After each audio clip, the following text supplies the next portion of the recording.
market for used turbine business aircraft has been on a wild ride for the last 18 months or so.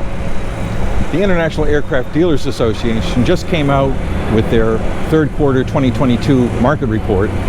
And the IADA management team took some time to talk with AVweb after their presentation at the NBAA-BACE show in Orlando, Florida, to share some of the perspective they've taken away from the report. I'm Wayne Starling, Executive Director for the IADA Association. Hi, I'm Zipporah Marmer. I'm the Chair of the Board of IADA.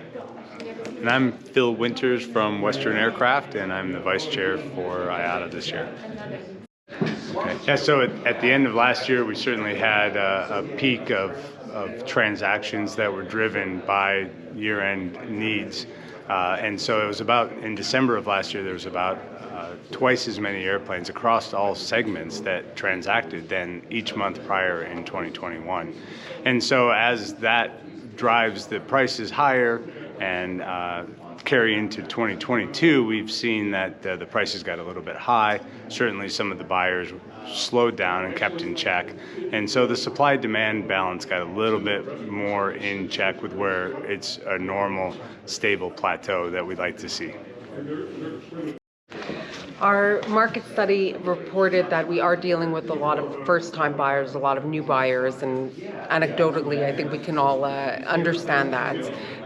The challenge with first-time buyers, I would say, is just it's an education process. It's taking the time to ensure that they know what they're getting into, that they're getting into the right thing, that they understand what happens post-closing as well and during the ownership cycle. Would you agree, Phil? Yeah, that's the education process is a huge part of this, but also just understanding what their needs are, what their mission is, and being able to take the time to interview and have the disciplined process of talking through all of the variables and how the transaction will go through.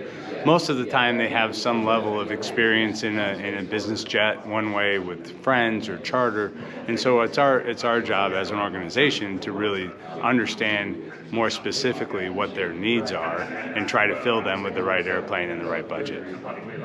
Yeah, I think when you're talking about first-time buyers especially, this is where some of the highest risk is for people to get into the wrong aircraft or to be misguided. And one of the things that we strive and require is all of our members have to sign a code of ethics. And what this does is this says that you're going to be professional, you're going to conduct business, you're always going to keep the client's interests first.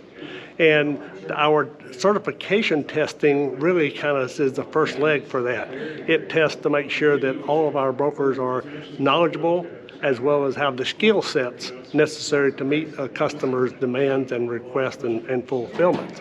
And then they actually have to do continual education every year in order to maintain that level of professionalism.